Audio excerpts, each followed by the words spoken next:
네, 좋은 아침 주셨습니다. 할렐루야 샬롬 하고 인사하십니다. 할렐루야 샬롬 샬롬 샬롬 샬롬 샬롬 샬롬. 하나님 사랑합니다. 여러분 주 안에서 사랑합니다.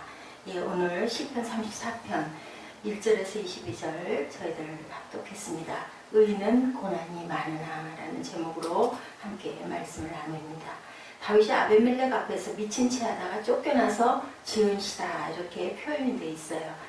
예, 다윗이 만만이고 누구는 사울은 천천이다. 이 소리로 인하여서 사울이 그만 시험에 들어 다윗을 죽이려고 쫓아다니니, 예, 다윗은 가장 그 시대에 강력했던 그 사울과의 그 싸움에 항상 이기고 그렇게 그 강력한 힘을 가지고 있던 블레셋으로 피하는데, 거기에서 그 소리를 듣고 내가 이제 죽게 됐구나 라는 것을 깨닫습니다. 그래서 블레셋 앞에서 미친 채, 완전히 미친 사람처럼 침을 질질 흘리고 완전히 정신 나간 사람처럼 행동을 해서 쫓겨나 이렇게 목숨을 구하는 아주 처연한 상태, 그 상태에서 이 시를 하나님께 고백한 그런 내용입니다. 그래도 나는 하나님을 송축할지어다지겠다라고 하죠. 송축하며 내 입술로 항상 주를 찬양하리이다. 힘들고 아프고 고난스럽고 절망스러우면 절망스러울수록 입술로는 하나님을 송축하고, 나는 절대로 하나님께서 보호하시고 나를 싸매시고 나를 고치시고 나를 악인의 손에서 건지신다라고 이렇게 고백을 합니다. 내 입술로 항상 주를 찬양하리다. 야훼를 나는 자랑하겠다. 공고한 자들이 이를 듣고 기뻐하리로다. 그리고 야훼를 광대하시다 하며 함께 그 이름을 우리는 높이자. 내가 야훼께 간구하며 내게 응답하시고 내 모든 두려움에서 나를 건지셨도다. 그들이 주를 악망하고 광채를 내었으니 그들의 얼굴은 부끄럽지 아니하리로다. 이 공고한 자가 부르짖으며 야훼께서 들으시고 그의 모든 환난에서 구원하셨도다. 야훼의 천사가 주를 경외하는 자를 둘러 진치고 그들을 건지시는도다. 너는 야훼의 선하심을 맛보아 알지어다. 그에게 피하는 자는 복이 있도다. 너희 성도들아 야훼를 경외하라. 그를 경외하는 자에게는 부족함이 없도다. 젊은 사자는 궁핍하여 줄일지라도 야훼를 찾는 자는 모든 것에 부족함이 없으리로다. 너희 자녀들아 와서 내 말을 들으라. 내가 야훼를 경외하는 법을 너에게 가르치리라. 생명을 사모하고 연수를 사랑하여 복받기를 원하는 사람이 과연 누구냐? 그렇다면 너희는 악에서 금하며 혀를, 내 입술을 거짓말에서 금하고 악을 버리고 선을 행하며 화평을 찾아 따를지어다. 여호와의 눈은 의인을 향하시고 그의 귀는 그들의 부르짖음에 기울이시는도다. 야훼의 얼굴은 악을 행하는 자를 향하사 그들의 자취를 땅에서 끊으려 하시는도다. 의인이 부르짖으며 야훼께서 들으시고 그의 모든 환난에서 건지셨도다. 야훼는 마음이 상한 자를 가까이 하시고 충심으로 총애하는 자를 구원하시는도다. 의인을 건지신다. 악에서 떠나라. 선을 행하라. 마음을 화평을 찾아라. 라고 이렇게 다윗이 고백하죠. 그리고 나는 정말 하나님을 자랑한다. 공고한 자들이 이를 듣고 기뻐한다. 내가 하나님을 자랑하면 어렵고 힘들고 정말 낙담하고 있는 모든 자들이 소망을 갖고 기뻐할 것이다. 이렇게 고백합니다. 하나님의 백성인 의인은 어떤 사람을 두고 하는 사람일까? 성경에서는 고난이 많다고 얘기를 하네요. 19절에. 의인이면 하나님이 사랑하는 그 의인은 정말 세상에서 성공하고 잘 살고 걱정 의심이 없어야 하는데 고난이 많다라고.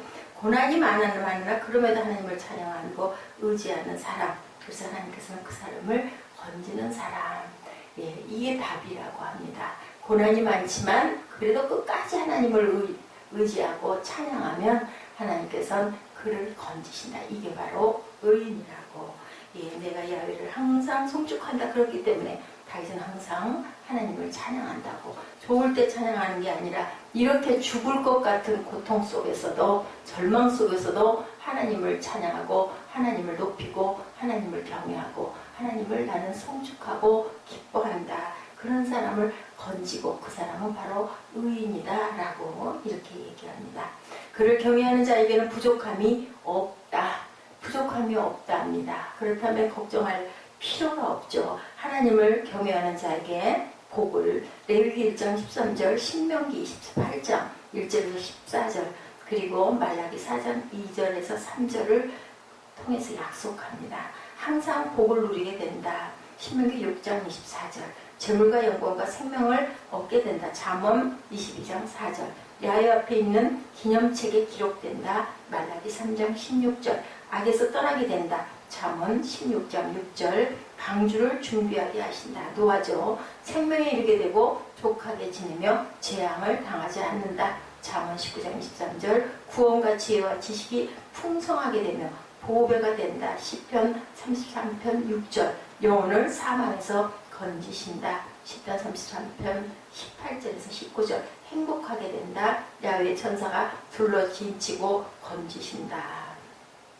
시내산에서 모세에게 명령하신 계명 언약의 말씀을 가르치겠다라는 뜻을 가지고 있습니다. 34장 11절에 말씀하고 있죠. 내가 가르치겠다. 내 말을 들으라. 내가 야훼를 경외하는 법을 너희에게 가르치겠다라고 얘기합니다. 율법은 여호와를 경외하는 법이다. 그런 사람들이 의인이다. 내 법을 따르는 사람들이 이렇게 증거합니다. 신명기 4장 8절에서 10절도 율법과 같이 그 기료와 법도가 나를 경외함을 배우게 한다. 율법을 낭독하여 야훼 경외하기를 배우게 할지어다. 신명기에서 계속 그렇게 말씀하죠. 주를 경외하게 하는 주의 말씀이라고. 계명은 바로 그것이라고 말씀하고 있습니다. 하나님의 백성은 이렇게 고난이 많다.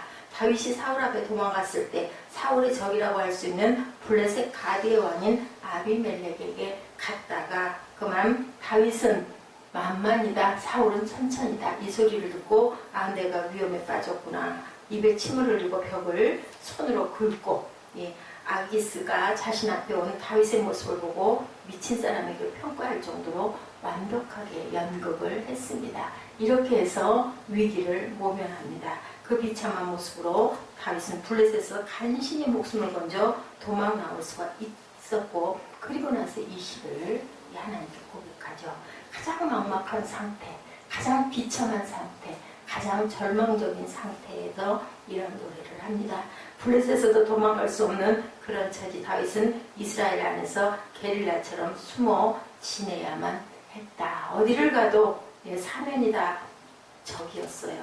그런데도 그때도 19절에 의인은 고난이 많으나 야훼께서 그의 모든 고난에서 건지신다. 의인은 고난이 없는 사람이 아니고 고난이 많은 사람이다라고 말씀합니다. 그것을 다윗은 깨닫고 알고 있었다라는 거죠.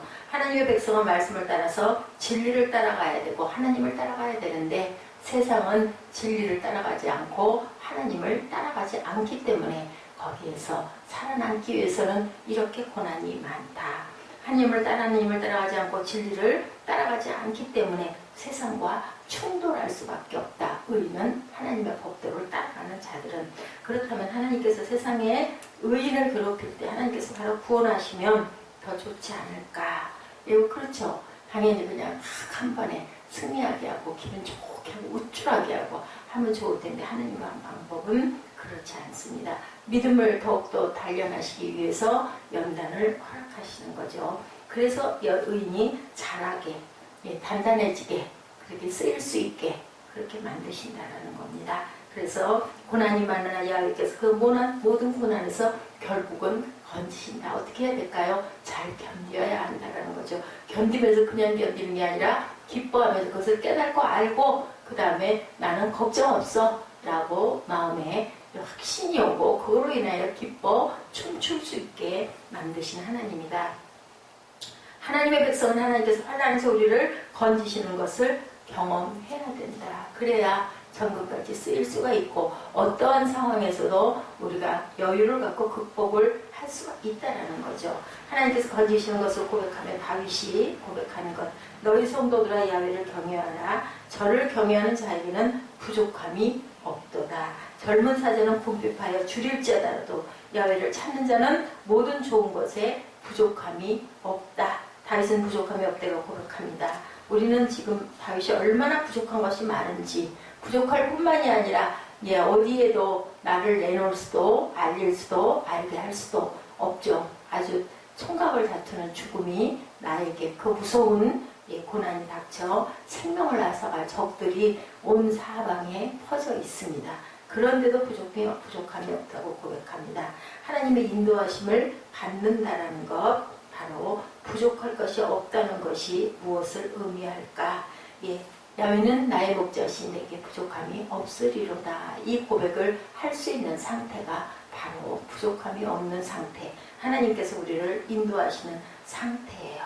우리 일상 속에서 일어난 하나님의 인도하심을 알지 못하고 우리는 넘어갈 때가 너무 많죠. 그냥 일상이지 하고 넘어갈 때가 얼마나 많은지 모릅니다. 그런데 우리가 힘든 일, 어려운 일이 있을 때 하나님께 간구하고 부르짖게 되고 마음을 하나님께 모으다 보면 하나님의 뜻이 보인다라는 거죠. 깨달아 알게 된다는 거죠. 아, 정답이 여기 있구나 라고 여겨지면 그 다음에 그 문제가 아무렇지도 않게 편하게 풀린다는 거죠. 그 다음부터는 그런 일들이 생겨도 절대로 두려워하거나 겁내지 않는다는 거죠. 우리 아이들 항상 얘기하지만 예방접종할 때 얼마나 두렵고 우리 어렸을 때도 그랬고 무서워하죠. 아이들이 주사를 맞을 때 우는 것보다는 맞기 전부터 울어요. 무서운 거죠. 싫고 죽을 것 같고. 근데 실제 맞고 나니까 따끔하고 그냥 그만이거든요. 자꾸 그게 반복되다 보면 그 다음에는 주사 맞자 그러면 그냥 네 하고 맞아요. 이런 상태가 우리가 돼야 된다. 하나님께서 미래 이스라엘의 왕으로 찍어놓은 다윗도 기름 부음을 받았는데도 불구하고 이렇게 어디에서도 내가 거할 자리가 없을 만큼 공고함을 계속 겪습니다. 아주 비참하게 미친 채하여 위기를 모면하고 나서 얼마나 마음에 정말 그 상실감과 또한 그 마음에 애통함이 많았을까요? 어떻게 보면 비참하기마저 했을 것 같고 자존도 다 무너졌을 것 같아요. 그런데도 하나님을 찬양합니다. 우리가 일상 속에서 일어나는 일들 속에서 이렇게 하나님을 경험해야 된다. 그리고 그것을 넘어설 줄 알아야 된다. 그래야 그 다음에 그런 일들이 닥쳐도 두려움이 없다. 길 찾기 할 때 처음에는 낯선 길 갈 때 얼마나 신경이 곤두습니까? 염려가 되죠. 내비게이션이 있어도 길을 전혀 모를 때는 아주 그 염려스럽습니다. 그런데 그것을 한번 가가지고 다 성공하고 나면 두 번째는 조금 더 신경이 편해지고 세 번째는 더 편해지고 네 번째는 이제는 그냥 대강 가도 정확하게 갈 수 있습니다. 이런 것처럼 우리는 그 두려움을 이겨야 된다. 의인은 고난이 많으나 하나님께서 이렇게 건지신다라는 것. 그래서 내가 야훼를 송축하며라고 고백할 수 있는 우리 모두가 되어야 된다는 것. 다윗이 이 말씀을 통해서 우리에게 알려주십니다. 하나님께 기도할 때 나와 다투는 자와 다투시고 나와 싸우는 자와 싸우소서. 다윗은 싸움의 시기에 하나님께 집중하죠. 다윗을 적대시하는 사람들은 다윗과 싸우고자 하였고 그런데 다윗은 그들과 싸우지 않고 뭐예요? 하나님께 아뢰니다. 하나님과 싸우면서 하나님께서 그 대적들과 싸워달라고 요청을 하는 거죠. 이런 우리들이 되어야 되겠다라는 겁니다. 이제 우리가 항상 어렵고 힘들고 공부할 때 어떻게 해요? 하나님이 대신 싸워주소서 하고 기도할 줄 알고 그래도 나는 이렇게 송축합니다. 내 입술로. 야훼께서 나를 대신해서 싸워달라는 그런 고백을 할 줄 아는 저 여러분이 되시기를 주님의 이름으로 축복합니다. 항상 하나님의 깊은 뜻을 깨달아 알고 그리고 의인은 고난이 많다라는 것을 고백하는 우리 모두가 되고 그리고 야훼의 천사가 주를 경외하는 자를 불러 진치고 건지신다라는 것을 우리가 깨달아 알고 너희 성도들아 야훼를 경외하라. 경외하는 자에게는 부족함이 없도다. 다윗의 고백이죠. 야훼는 나의 목자시니 내게 부족함이 없으리로다. 그는 나를 푸른 초장에 누이시고 쉴만한 물가로 인도하신다는 것. 하나님을 너무너무 고난과 고통이 많아 항상 하나님을 뵙고 하나님의 그 뜻을 깨달아 알고 그렇기 때문에 찬양하고 기뻐하고 환난과 고보 속에서도 항상 하나님이 건지시는 것을 경험한다는 것. 우리가 그 마음을 본받아서 오늘도 승리하는 하루 되시기를 주님의 이름으로 축복합니다. 기도하시겠습니다.